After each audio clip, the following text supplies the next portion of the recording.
Good day, everyone. This is the Winning Margin, where margins are built, not found. I'm Monica McCoy, political strategist. Today, I want to show you a race that was decided before the voters ever got to it. Next Tuesday, Michigan votes. And in one of its biggest primaries, one of the candidates has outspent their opponent by a 20-1 margin. I want you to listen to that again. 20-1.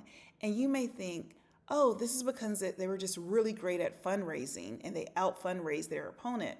That is not the fact at all. In fact, they did not go do it the traditional way of one neighbor at a time from a grassroots perspective. Instead, it was because of outside groups from industries who have a direct stake in this election, who want to write the rules. So they decided this race and wanted to pour in the kind of money that they knew a grassroots campaign could only dream about. So here's what I need you to understand, because almost no one is saying this plainly. There is now a force in American primaries. Industry super PACs, AI or artificial intelligence, crypto, and others are raising money and pouring it into this cycle to decide who owns the pen.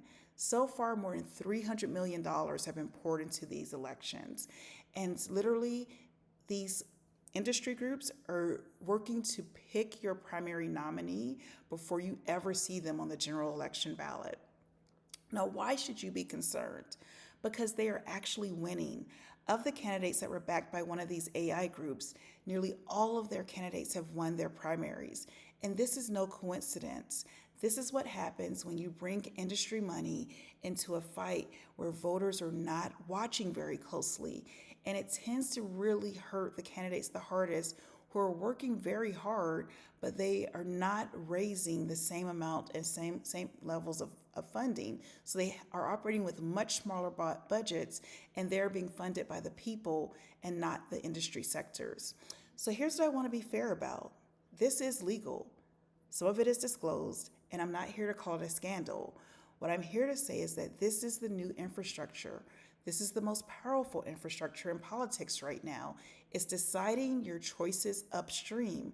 So in the quiet weeks when no one is watching, when low turnout primaries, these candidates are being chosen before the real campaign even begins. So when someone tells you that your vote is your voice, absolutely believe them. But know this too. By the time your vote is counted, some of the most important decisions were already made by the people who funded the race. And they were not thinking about your family or your kitchen table. So my margin note for today is follow the money into the primaries, because they are really deciding the options of who you're electing for the general election. So yes, the general election is the finale, but the primary is the script that gets written. And right now, it is being written by the people that you will never see on a ballot. So remember this again. Margins are built, not found. Go build yours.